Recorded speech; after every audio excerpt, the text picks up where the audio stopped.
My name is Emma Walker. I'm 35 years old, and the night my parents chose my brother's party over my daughter's life is burned into me forever.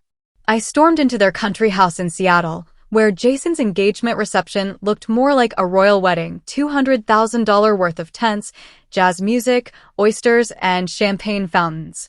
Everyone gasped when they saw me, soaked from the rain, makeup ruined, heart racing. I didn't care. I stood in the center of that glittering celebration and shouted, trembling, "Mom, my daughter is in intensive care. She was born with a heart defect. If she doesn't have surgery in the next 48 hours, she will die." The band stopped playing, the guests froze, and for a moment I thought my parents would rush to my side. Instead, they looked me straight in the eyes and Mother said, "We can't ruin our plans because of your problems." Before I tell you what happened next, write in the comments where you're watching from. Hit like and subscribe because this story will make you question what family really means. Before all this, I lived a fairly ordinary life. Nothing glamorous, nothing that would make the neighbors jealous. I worked as a freelance interior designer, taking on projects when they came, often small things like helping a couple choose paint colors for their first apartment or redesigning a nursery for a growing family. The pay wasn't consistent, but it allowed me to be with my daughter, Madison, more often, which was my true joy.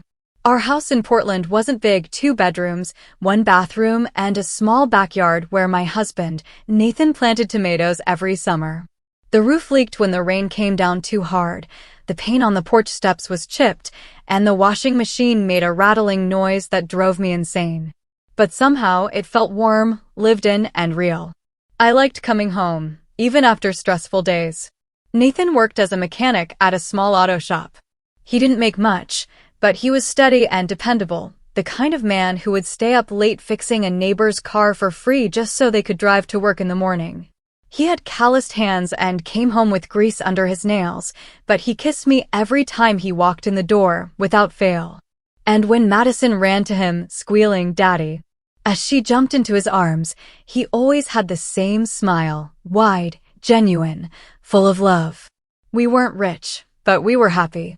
We made popcorn on Friday nights and watched Disney movies curled up on the couch. Saturdays were for yard sales, where Madison searched for stuffed animals while I hunted for furniture I could refurbish for clients.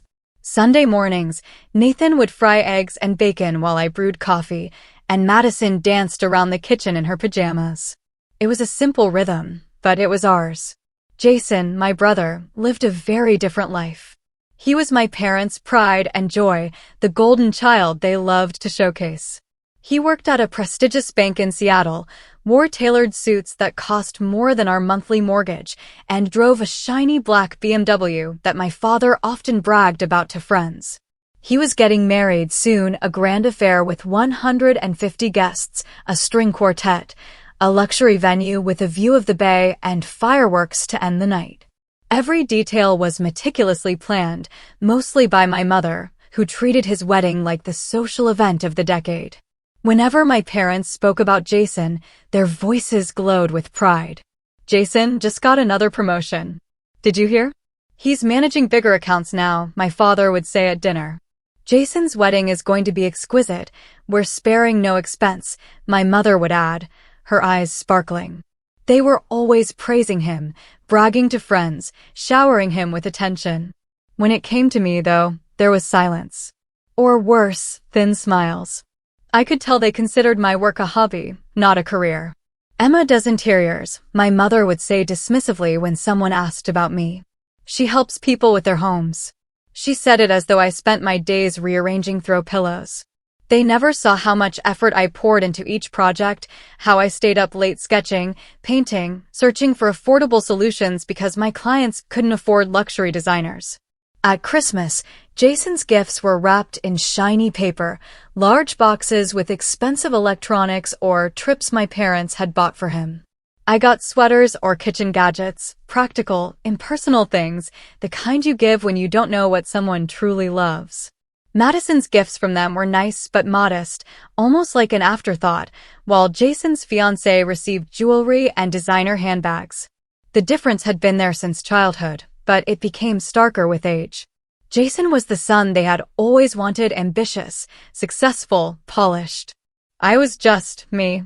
A daughter who chose love over status, who lived in a modest home and struggled with bills. In their eyes, I was the one who never quite made it. Still, I tried not to dwell on it too much. I focused on my family, on the little world Nathan and I had built. Madison was 4 years old then, bright and endlessly curious. She loved to draw, covering every scrap of paper she found with hearts, suns, and stick figures of us holding hands. Her laughter filled our home, a reminder that happiness wasn't about luxury or wealth, it was about love, about togetherness. I thought that was enough.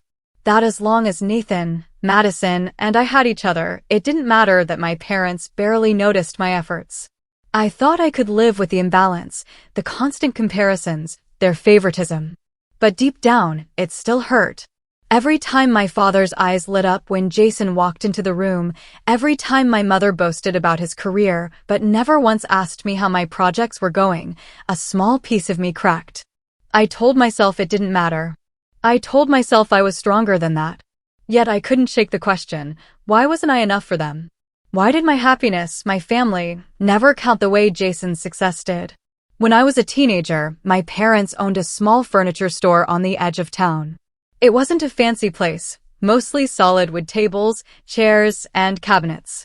The store was tidy but old-fashioned, and I remember spending hours there after school, sketching ideas in my notebooks while waiting for them to finish work. I loved rearranging the displays, moving lamps to corners where the light caught them better, combining colors in ways that made the space feel warmer. I even suggested painting the walls lighter and placing mirrors behind the main counter to make the showroom look bigger. At first, my parents dismissed me. But then one summer, I came back from a sleepover at a friend's house and found the store completely rearranged, my ideas everywhere, even down to the placement of the rugs. When I asked about it, my mother just waved her hand. We decided it was time for a change. No mention of me. No acknowledgement that a 15-year-old had spent weeks sketching floor plans and writing down ideas. My sketches were still sitting in my bedroom drawer, proof of what I had contributed, but no one seemed to care. Jason, on the other hand, could walk into the store, pick up a chair and say, "This looks heavy," and my father would beam as though he had just made an astute observation worthy of a business consultant. That pattern followed me into adulthood. When I opened my small design studio, I felt proud of myself. It wasn't much, just a rented space with secondhand furniture, a laptop, and a bulletin board full of fabric swatches and sketches. But it was mine. I had my name on the window, Walker Interiors. I thought, maybe for once, my parents would see me. Instead, they laughed. A frivolous thing, my father called it. Who pays for someone to tell them where to put a sofa? My mother's words were sharper. Interior design is for people who marry rich and need something to fill their time. You need a real career, Emma. You're wasting your potential. I remember standing there in my studio, staring at the freshly painted walls, trying to swallow the humiliation.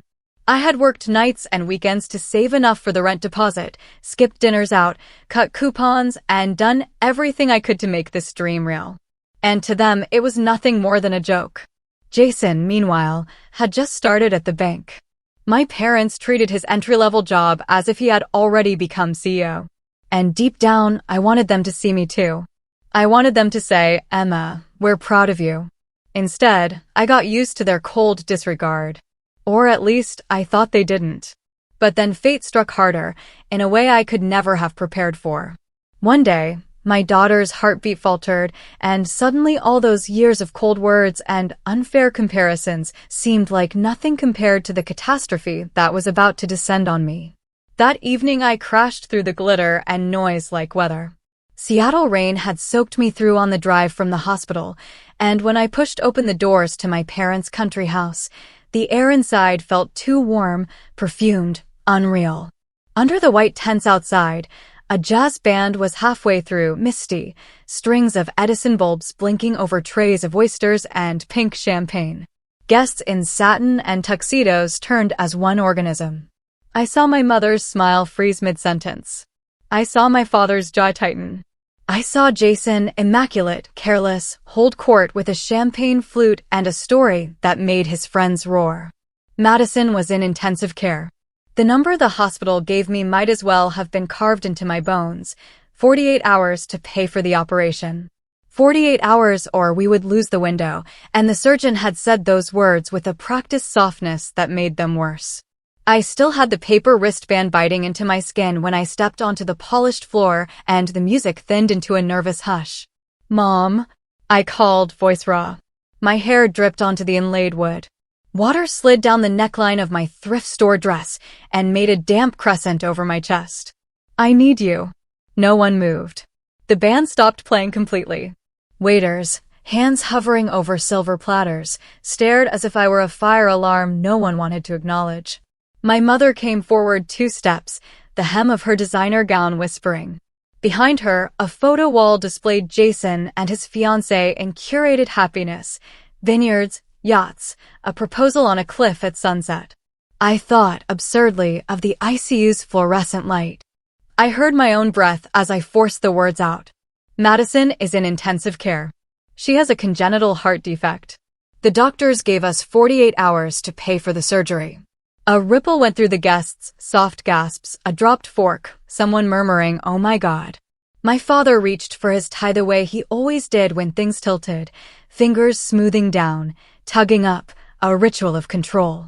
My mother's perfectly painted mouth bent, not with pity but irritation, as if a child had tracked mud across her white carpet. "I begged at the admissions desk," I said, and the please slipped into my voice before I could stop it. "They'll schedule her for the first slot if we can put down the deposit tonight." I swallowed. "I need your help." My mother's eyes flicked to my shoes, scuffed flats, wet and dark. Then to the guests, the band, the planner hovering near the cake. She lifted her chin, and I felt the room tilt again, this time colder.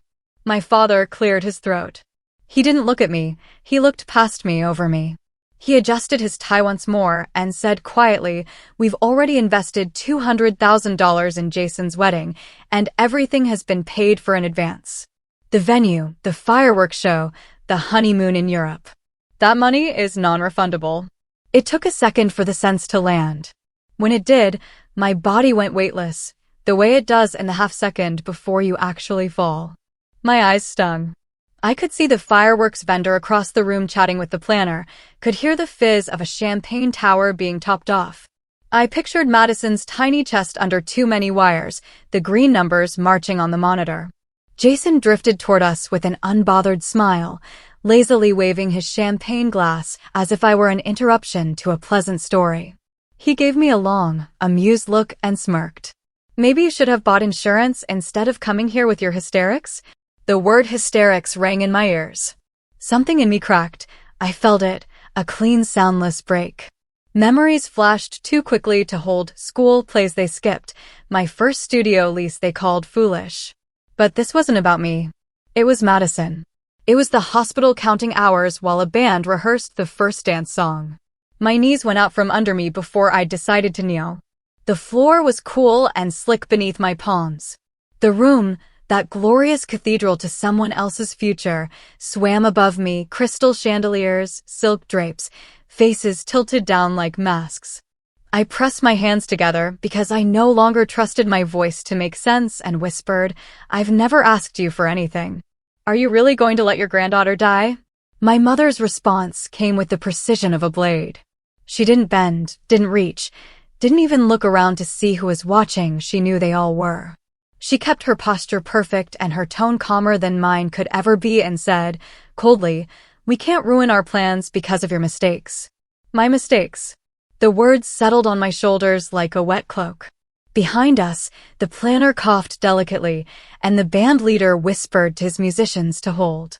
A waiter set down a tray with a clatter. He tried to disguise his grace. Someone's pearls clicked. Somewhere outside, thunder trailed the storm I had dragged in. I pushed up from the floor and stood. My legs shook but held. The smell of truffle canapes and gardenias made my stomach rise. My father finally looked me in the eye, and for a heartbeat I thought I saw something like shame. Then it shuddered. He gestured subtly to a staffer to turn the music back on. The the universal signal to smooth the wrinkle. "Emma," he said in that low, careful voice he used when closing a deal, "this isn't the place." "This is exactly the place," I said, surprising myself with how steady it came out. "This," I gestured to the tents, the ice sculpture, the multi-tiered cake sweating under the lights, "is what you chose." Jason chuckled, soft and derisive, and took a sip of champagne. I imagined throwing the glass from his hand and hated myself for imagining it. His fiancée, pale and wide-eyed, tugged at his sleeve. He shook her off without looking. Guests began to murmur again, the room's sympathy evaporating into the awkward relief of a party resuming. My mother leaned closer, her perfume sweet and suffocating. "You're creating a scene," she said through her teeth. "You're embarrassing your brother on his night." "Madison has 48 hours. I said. 48. I held up 4 trembling fingers, then 8, like a child learning to count. "Please." The planner touched my mother's elbow, whispering something about the timing of speeches. My mother nodded once, dismissing me like a smudge. My father stepped aside to let a waiter pass, and the symbolic nature of it hit me so hard I almost laughed. I looked at them, at the parents who had taught me the difference between polished and good, and felt something settle in my chest. Not acceptance, not yet rage, but a blade of clarity. "Understood," I said quietly, though I couldn't. I tucked Madison's hospital wristband deeper under my sleeve, because suddenly I couldn't bear for these people to see even that piece of her. "Enjoy your evening," I said to them. I turned toward the door. Rain battered the windows again, as if the sky wanted back inside.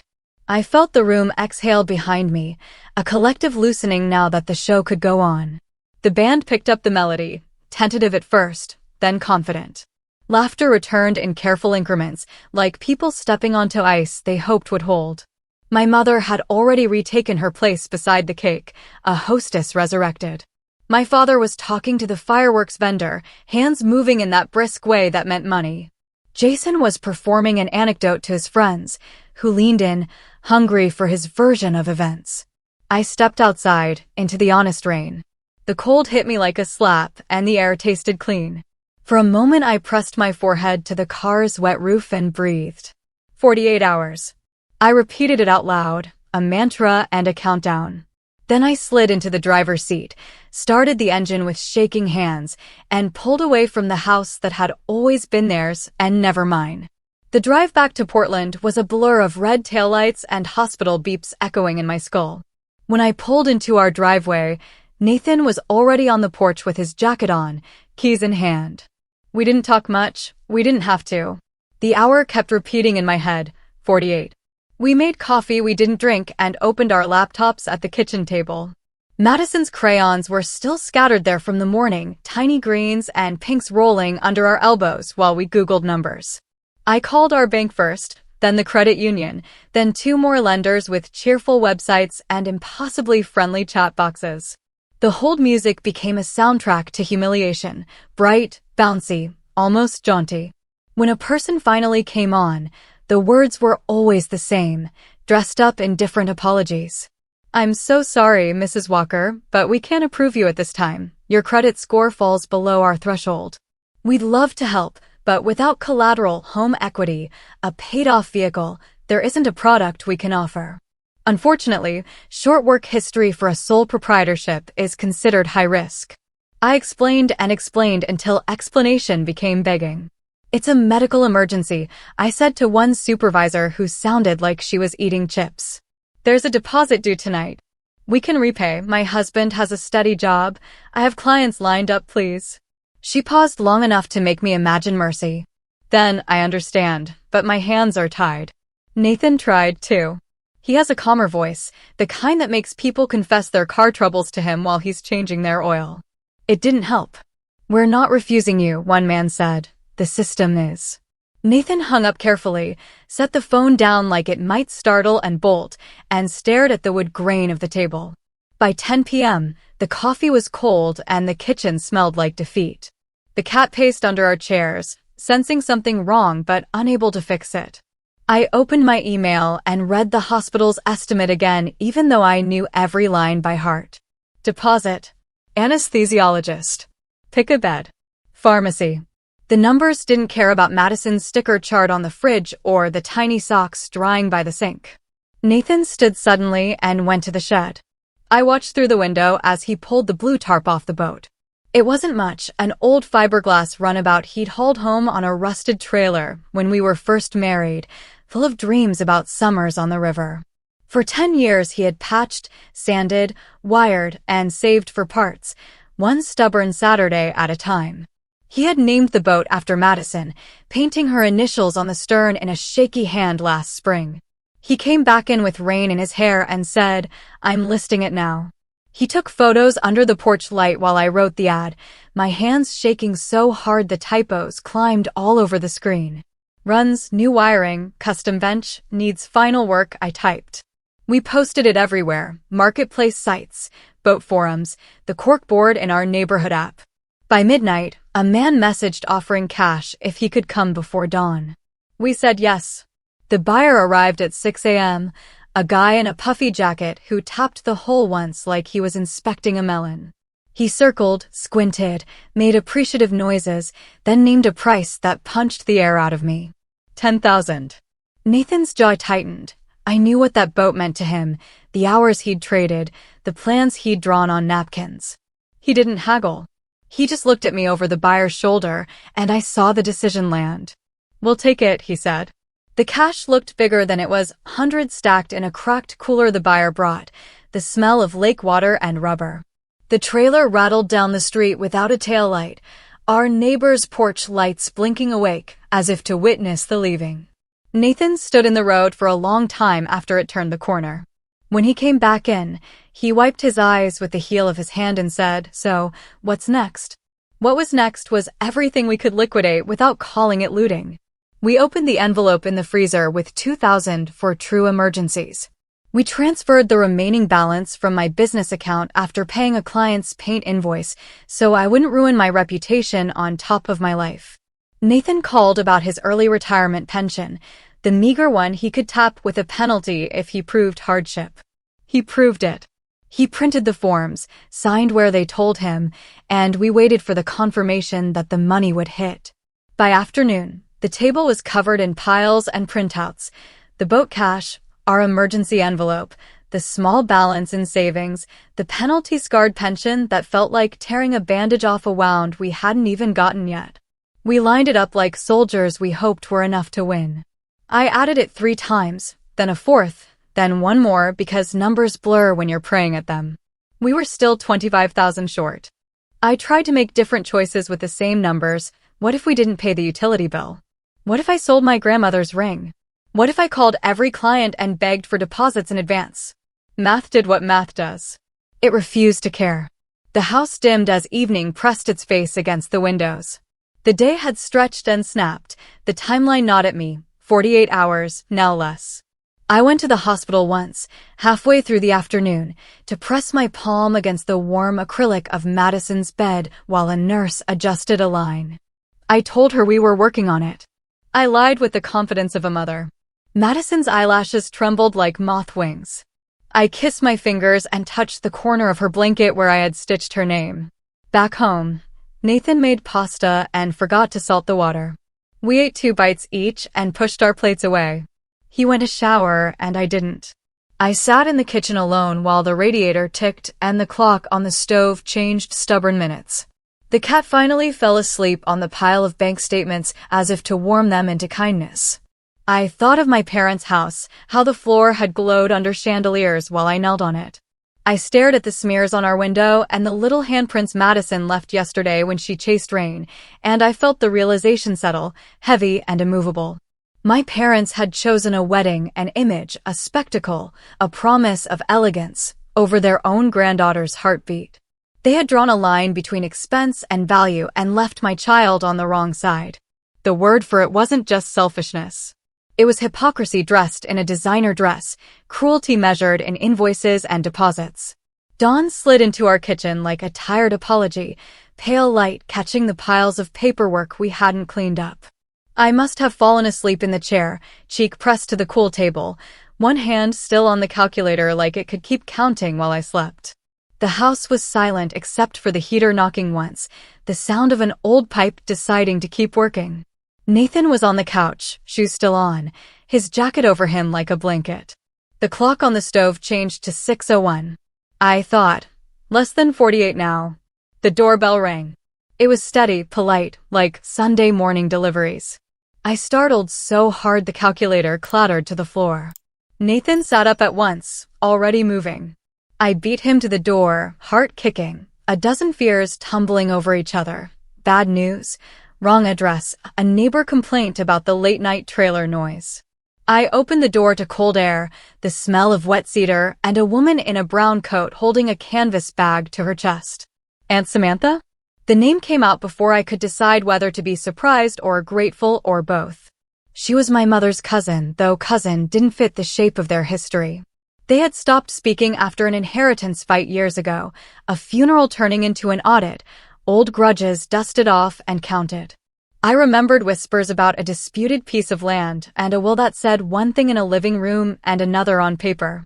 After that, my mother had moved Samantha's name into the drawer labeled Unreliable People, the one she opened whenever she needed to feel justified. Aunt Samantha's hair was tucked under a knit hat, silver at the temples I didn't remember from before. Her cheeks were bright from the cold. Before I could say anything else, she stepped forward and wrapped me in a hug that steadied me the way a hand on the back steadies a child learning to walk. I heard about Madison, she said into my shoulder, her voice rough with sleep and purpose. Then she pulled back, searching my face with a look that said she wasn't here for gossip. She was here to do something. I'm not rich, but I have a small farm and I've mortgaged it. Here's a check. She opened the canvas bag and took out a long white envelope. Her hands were chapped. On the line where you write the amount, the number might as well have been written in sunlight. 30,000. A cashier's check. It clears today, she said, almost apologetically, as if apologizing for the color of the paper or for arriving without calling. I drove to the credit union when they opened yesterday, slept in the truck a few hours, then kept driving. I didn't want to wake you in the dead of night. I stared, everything inside me suddenly too loud, the refrigerator hum, the wind against the porch rail, my own breath. 30,000. We had been 25 short. 30 meant deposit, medicine, a margin for the unexpected that hospitals always seem to find.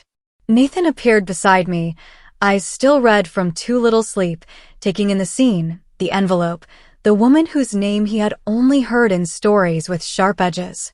Samantha, he said softly, and in that one word I heard the shift from a name in a grievance to a person on our porch at dawn. Come in, I said, stepping back. She stamped her boots on the mat like she didn't want to track mud on our floor, as if the state of my linoleum mattered in a house where the air was weighted with fear. She handed Nathan the envelope. He held it like it might warm his hands. We sat at the kitchen table, 3 mugs of coffee appearing. Samantha didn't take off her coat. She looked around at the mess, the stacked bills, the boat paperwork, the scribbled numbers, and didn't ask questions that would cost me pride to answer. She just nodded at the piles like they were proof of our fight. How did you, I started, then stopped, not wanting to say the ugly part out loud, hear what my parents wouldn't do. Word travels, she said gently. One of my farmhands has a sister who works nights at the hospital. She called me after she saw your name on the board. Then I heard about the party. She didn't say engagement. She didn't have to. I swallowed hard. They said the money was non-refundable. The sentence sounded small in the morning light, like a bad line in a bad play. Samantha's mouth tightened, not with surprise but recognition. Family math, she'd done that calculation before. I know what it's like to be told family is a ledger, she said. I decided a long time ago I'd keep my own books. I turned the envelope over in my hands. The bank logo, the crisp paper, the way the numbers didn't shake. I don't know how to repay. No, you don't, she said, quick, firm, like a good nurse stopping a wrong dose. You use it. You make sure that little girl gets what she needs. If you insist on paying me back, you can send me a dozen jars of your strawberry jam when you're 80. Her mouth bent into a smile. Besides, I mortgaged the farm. I didn't sell my soul. The blueberries will still grow. Nathan laughed once, a short, astonished sound that eased the tightness in the room. He stood, set the check carefully in the center of the table like a candle, and began gathering the piles into a single stack. "I'll call admissions the second they pick up," he said. "If they need me there in person, I'll drive." Samantha reached across and squeezed my hand. Her palm was work rough, warm. "Make them listen. If they give you trouble, ask for a supervisor and keep climbing until someone with a heart answers." "I will," I said. I felt one forming in my throat. She took off her hat then, flattening her hair, and looked at me for a long beat, as if she were taking an inventory of the parts of me that hadn't broken. "Your mother and I," she began, then stopped, revising. "We made mistakes. Pride can make family forget what the word is supposed to mean. Don't let their version be the only version you remember." I nodded. I thought of the last time I had seen her at a funeral, voices low and sharp in the parlor, my mother whispering words that made the air brittle. I'd been younger then, new to the sick feeling of being a pawn in someone else's old game. Now, at my own kitchen table, with my daughter's future balancing on 12 paper inches, I felt the board flip. Nathan dialed. The hospital switchboard clicked him through, then through again. He gave our names, our room number, the diagnosis, his voice steady in the way you get steady, because it is no longer optional. He said the words, "We have the deposit." I closed my eyes and let the sentence settle over me like a blanket warm from the dryer. We have the deposit. Not a maybe, not a plan, not a plea. A fact. Samantha finished her coffee and stood. "I can feed the cat and put the kettle on while you get ready," she said, as if she had always belonged in that sentence. She picked up a crayon from under the sugar bowl and set it in a straight line with the others, small order in small chaos. At the door, I hugged her again, longer, tighter. "Thank you" felt too small, like folding a quilt into a pocket. She patted my back twice and stepped into the morning. I watched her walk to her truck, a dented pickup with a cracked tail light and a bucket of feed in the bed, and I understood something I'd been circling all night without finding the words for. Sometimes the people who share your blood will choose image over breath. And sometimes the ones who weren't invited to the table will show up at dawn with everything that matters. The hours unspooled like thread from a frayed spool. 11 of them, each a separate winter. We took our seats in the cold hallway outside the pediatric OR, backs pressed to a wall that felt like a refrigerator, the kind that hums without mercy. Nurses moved past in quiet pairs, shoes whispering over polished linoleum. A vending machine blinked its green light at us, as if it knew something we didn't. Somewhere behind the double doors, a clock ticked for people who could afford to look at it. I couldn't. Aunt Samantha held my hand in both of hers, her palms work rough and steady. She didn't try to fill the silence with hopeful sayings or neat outcomes. She just kept her fingers braided through mine, a human anchor I could curl my breath around. Nathan sat on my other side, shoulders squared, eyes fixed on a single scuff on the opposite wall as if he were willing it into a door that led to a different life. Every 20 minutes he stood to stretch, walked to the water fountain, then returned to the exact same spot, the exact same scuff. I watched shoes. Shoes were anonymous, and anonymity helped. Navy clogs, white sneakers, the squeak of a rush step that made my heart climb into my throat, then settle when the wearer turned left instead of right. A volunteer with a tray of paper cups appeared and tried to hand us cocoa. I shook my head. Samantha took one and set it beside me, untouched, a small sun going cold. Nathan whispered, "You should drink." I couldn't. My mouth had forgotten what ordinary was for. Every time the doors opened, I inhaled the smell of antiseptic and warm air and something metallic that never quite left. I imagined Madison's small body under bright lights, the surgeon's hands moving like careful music, the anesthesiologist watching numbers rise and fall. I pictured the stitches on her chest like a road someone else had to map. I tried to pray and ended up counting beeps, tiles, the stitches on Samantha's sleeve, the seconds my lungs could hold without hurting. When I closed my eyes, I saw Madison's drawings on our fridge, purple hearts, a shaky sun, 3 stick figures holding hands.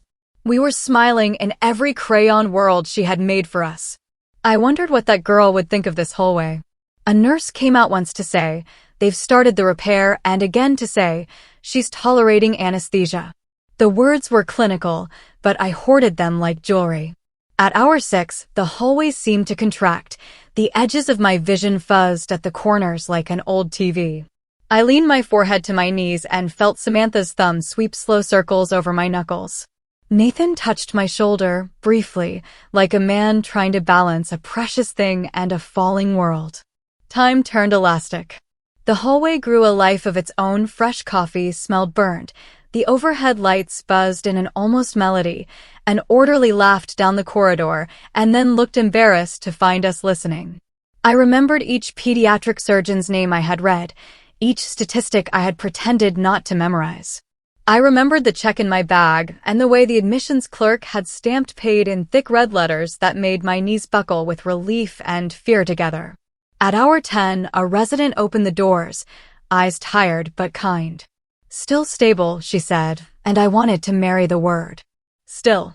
A sliver of starlight in a windowless place. When the surgeon finally came out, blue cap, face marked with the lines and N95 leaves after hours, eyes gentle in a way that threatened to undo me, he pulled his mask down and looked directly at me. Everything in me braced for impact. He didn't make me wait. "She's going to live," he stated. I exhaled a sound I didn't recognize, something between a sob and a laugh. Samantha's fingers tightened. Nathan's hand covered his face and then fell, his eyes wet, his mouth open like a boy surprised by summer rain. I realized only then that I hadn't really breathed in weeks, only sipped at air, hoarded it, rationed it like a scarce resource.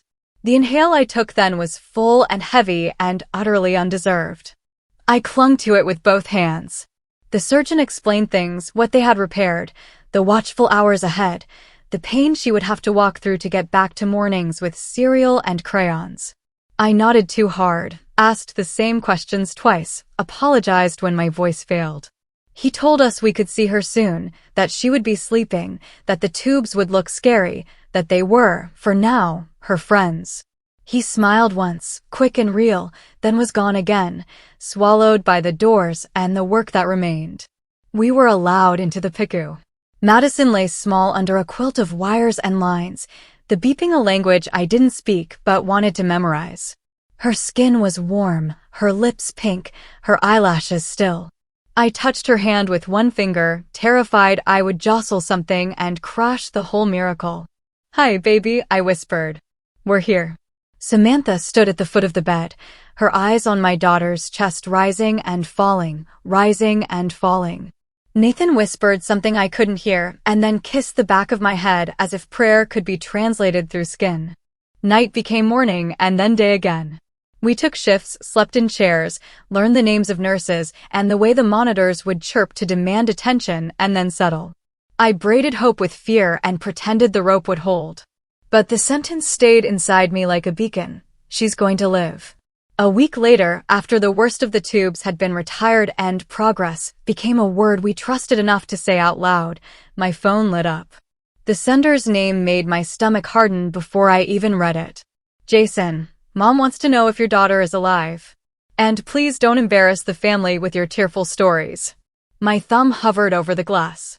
I could have answered with every syllable I had swallowed in that hallway, with the smell of antiseptic and the taste of fear, with the receipt for fireworks that had once been measured against a heartbeat. Instead, I pressed down, held, and watched the message disappear from the screen, drop into a digital trash bin where it belonged. Then I scrolled to the top of our thread, selected it all, and erased them from my heart. While Madison was recovering, I made a decision that felt like jumping off a moving train. I reopened my laptop. At first, it was only to answer emails from clients who had written kind notes, but the cursor blinking on a blank screen started to look like a dare. I pulled up my interior design project folder and breathed into it like a coal I was begging to glow. The PICU had visiting hours. Between them, I worked. When I was home, I worked through the night. When I was at the hospital, I sketched in the family lounge with a styrofoam cup of coffee and the soft choir of monitors behind the door. Aunt Samantha became our hinge. She arrived every morning with a tote bag full of homemade food and a paperback she never seemed to read, and she took shifts with Madison so I could shower, invoice, draw, and sleep in crooked, precious bursts. Our neighbors rang the bell with casseroles that stretched for days, bags of oranges, a loaf of banana bread still warm from an oven I imagined as kindness itself.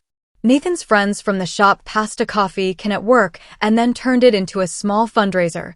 Someone made a flyer, someone else set up a donation page, and somehow the grocery envelope stayed fat instead of frighteningly thin.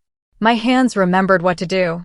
I had a stalled project for a small boutique hotel, 28 rooms in an old brick building by the river, a lobby with good bones and bad lighting, a cafe that wanted to smell like cinnamon and morning. Before the hospital, I'd been one of a dozen designers in early talks. After the hospital, I worked like my girl's new heartbeat was keeping time for me. I scrapped anything that looked like it was trying too hard and leaned into warmth. Reclaimed wood from a shuttered mill, quilts commissioned from local artisans, reading lamps that turned every bedside into a promise. I sketched a play area in the lobby so parents could drink one full cup of coffee while their kids built a city out of blocks. At night, I spread samples across our kitchen table: linen, wool, tile, imperfect handmade mugs with glazes like river stones. Samantha would sit with me, turning a cup in her hands as though it could tell her a secret. "Feels like a place you'd want to be when you've had a day," she said once. The chain's owners scheduled a final round of pitches, me and 3 big firms with offices that looked like airports. I ironed my only blazer at midnight and printed the boards at a copy shop that smelled like toner and victory I was afraid to believe in. On the morning of the presentation, Nathan kissed the back of my neck and tucked a note in my pocket: "You make rooms feel like home." I kept a hand on that square of paper like it could steady me across a tightrope. I walked into the conference room with my heart hammering and my storyboard under my arm.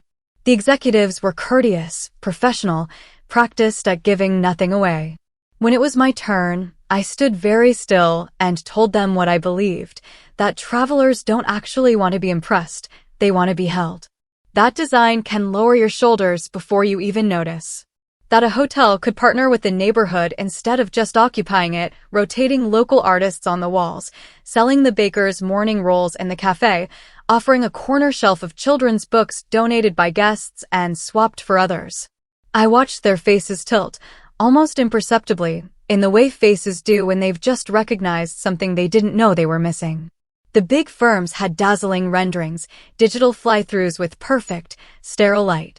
I had boards you could touch, a quilt square you could rub with your thumb, a plan for a worn leather chair that looked better after the 1,000th nap than the first. I talked about the rooms as if people I loved would sleep in them. Because they would. We all carry someone we love into every project we do well. 2 days later, my phone rang while I was sitting on the hospital windowsill, sunlight pooling on the floor like a promise. I stepped into the hallway to answer. The chain's regional director cleared his throat, and for a moment I braced for the kind decline I'd heard so many times. Instead, he said, "We'd like to retain Walker Interiors for the full scope."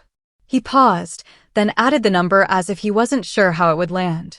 $1.5 million. The hallway went very quiet in my head. I gripped the phone and the sill at the same time, afraid the gravity would change and I'd float off the building. "You really chose me?"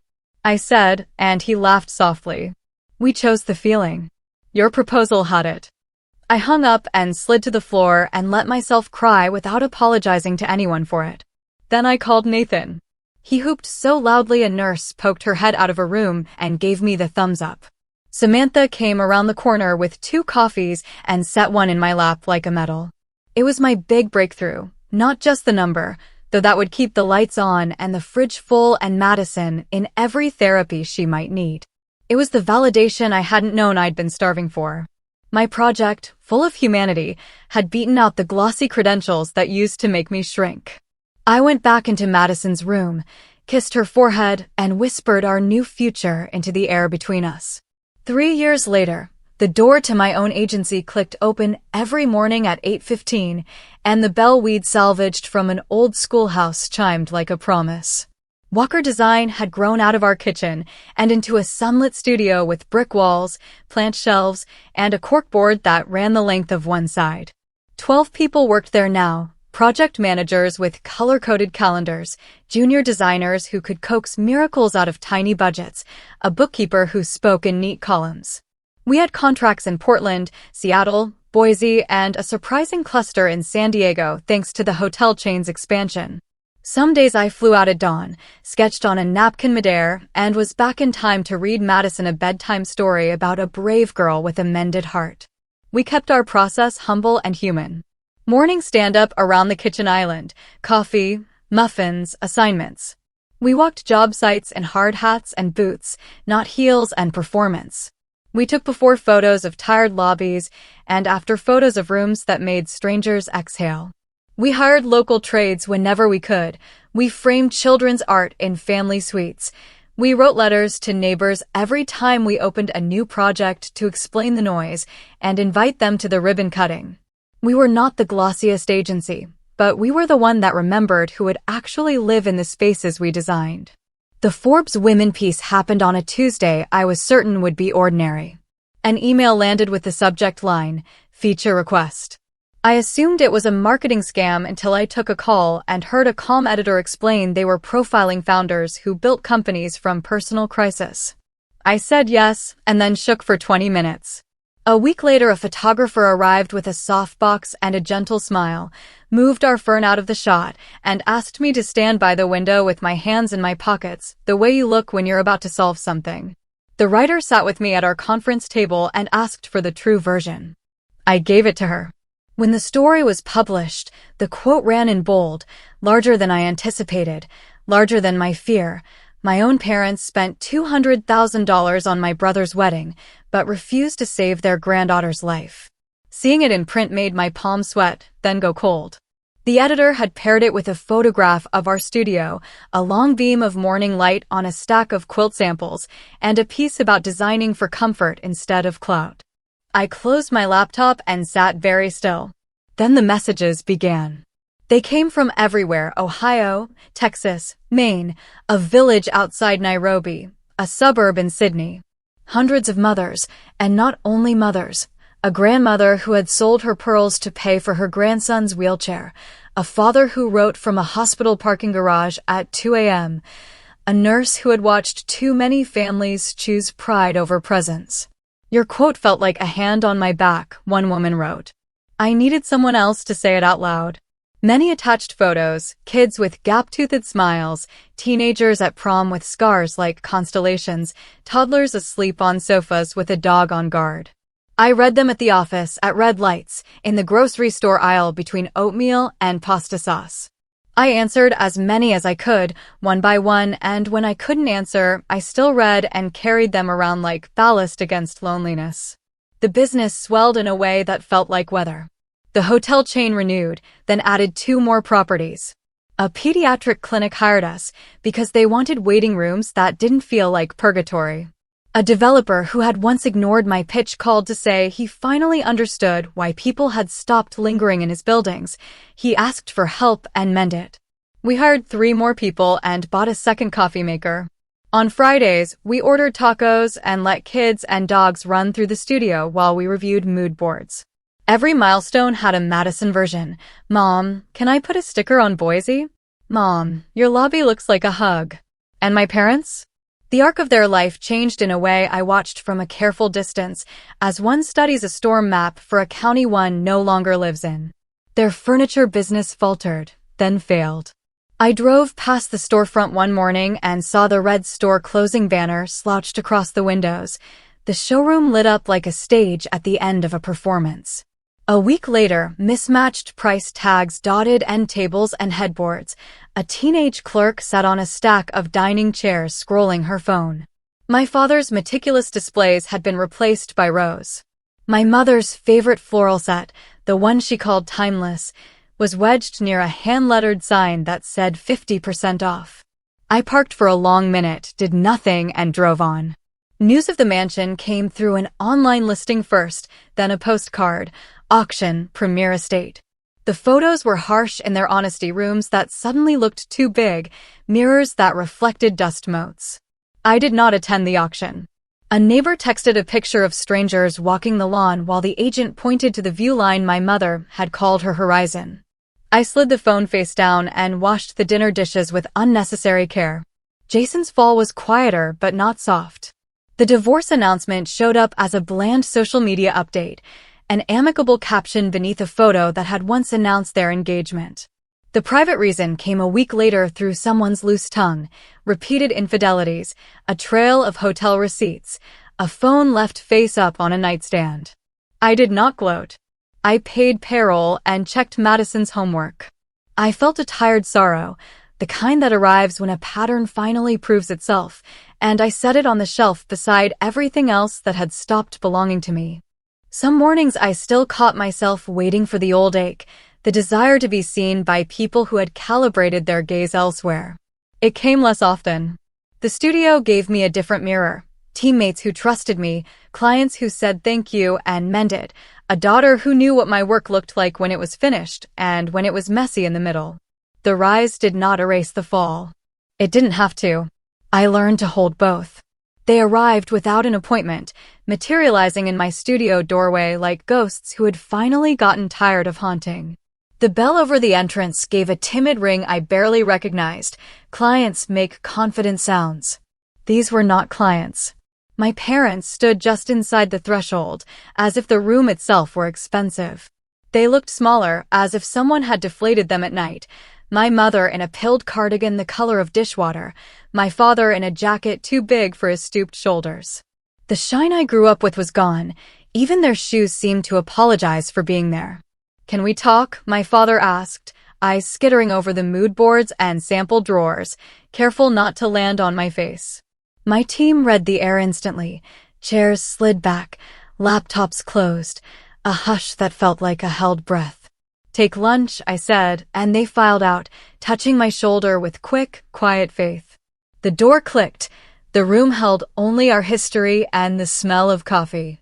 We sat at the conference table where I usually solved other people's problems. My mother clutched her bag like it contained the last proof of her life. My father rested both hands on the table to stop the trembling. He tried for small talk, weather, traffic, but the words collapsed in front of him. He exhaled, a thin sound. "The bank," he said. "They're threatening to take what's left. The rental. The warehouse. The truck." He swallowed. "We are short. We need help." He looked up then, finally, and I saw it. The fear, the shame, the calculation. "Emma," he said, voice shaking, "we are your parents. Help us." My mother's mouth twitched, the old reflex to correct my father's choice of words, to reframe need as entitlement. The movement died before it reached her voice. She was tired. She was also herself. Silence gathered like dust motes in a shaft of light. I could hear the office next door through the wall, somebody laughing, free and easy.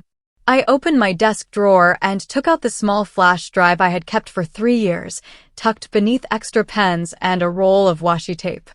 I didn't know if I would ever use it. Apparently I did.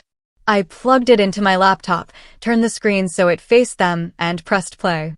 Rain on tense, a jazzy murmur, the stutter when the music stopped. My voice ragged, the plea I can still feel in my throat when the room is quiet. Then my mother's voice, crystallized and sharp as a shard. "We can't. Jason's wedding is more important." The sentence floated into this room and hung between us like a chandelier I could finally see clearly. My father's fingers curled against the table. My mother stared at the screen as if she could will the past to dub over itself. No one spoke. The recording ended. The laptop fan word and then settled. They stood silently, hesitating, caught between pride and need, between the story they had told about me and the one they were trying to enter now. I watched their faces rearrange around the math of consequences. Somewhere down the hall, our printer woke and printed an invoice. The world, rude and ordinary, kept turning. I stood, walked to the cabinet, and lifted out the small gray suitcase I keep for site visits to clients who still pay cash on delivery. It's not elegant, but it's honest. I set it on the table, opened the zipper, and began to count. The bills made their soft, papery sound as I aligned them into neat stacks. I did not look up while I counted. I did not narrate my generosity.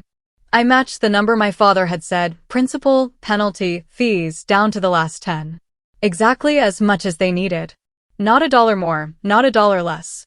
I closed the suitcase and pushed it across the table. My father flinched, then steadied. His hand hovered over the handle like a man receiving a relic he isn't worthy to touch. My mother's breath came short and fast. She pressed her lips together to keep from saying something that would shatter this, too. This isn't forgiveness, I said. My voice surprised me with how even it was no tremor, no heat, just the fact of it. It's goodbye. My father's mouth opened, closed. Tears filled the thin blue of his eyes and overflowed, not the loud weeping of repentance, just the private failing of a dam past repair. He nodded once, a small, tired bow. My mother reached for words and found none. Whatever script she had relied on for decades didn't fit this room. They stood. He picked up the suitcase. It looked heavy in his hand, heavier than cash should be for someone who once threw money at fireworks. At the door, my mother turned back, the old spark of her pride flickering once, then dimming. Emma, she began, and stopped. She lifted her chin in the way she always had, and for a second I saw the woman who taught me how to set a table and never taught me how to be held. Then she put her hand on the door and left. I stayed where I was, palms flat on the table, feeling the faint ghost of paper against my skin. Outside the glass wall, my staff returned from lunch, laughing softly, balancing salads and coffees. I wiped my eyes, closed the laptop, and tucked the flash drive back into the drawer. The bell rang as the door opened, ordinary and bright. I looked up and smiled at my team. Okay, I said. Let's get back to work. Now my life looks nothing like the rainy night I begged in vain at my parents' mansion. I wake up each morning in my own home, sunlight spilling across the kitchen where Madison's laughter echoes louder than any chandelier-lit reception ever did. She is healthy, wild, and full of questions, her scar now only a faint reminder of the battle she survived. My husband Nathan, steady as ever, sits beside me at breakfast, his newspaper folded just so, his hand always reaching across the table for mine. And in the office downtown, I am greeted by colleagues who aren't just employees, they are my second family. Every year, Aunt Samantha and I organize a charity event for children with heart disease. She bakes pies with the same care she once wrapped her arms around me at dawn with that life-saving check, and I handle the design auction. Together, we've raised enough to fund surgeries for dozens of children whose parents once sat, just as I did, terrified in sterile hospital corridors. Each time I hear a mother whisper, "Thank you," through tears, I think, this is what real family looks like. Months ago, my phone lit up again with their number. The message was the same as always, "We need to see you, it's urgent." But when I picked up, I didn't feel the old fear or the reflex to explain myself. I only whispered into the receiver, "You once left us to die, but we somehow survived without you." Then I hung up. And that's the lesson I want you to hear if you've stayed with me until now. Sometimes, survival means letting go of those who refuse to love you the way you deserve. My life did not end when my parents abandoned me, it began. So let me ask you, could you forgive parents who refused to save your daughter for the sake of your brother's wedding? Would you have done what I did? Write your answer in the comments below. Let's talk about it honestly. And if this story touched you, hit the like button and subscribe to my channel, because maybe one day it will reach another woman sitting alone in her kitchen at 2 a.m., wondering if she's strong enough to walk away.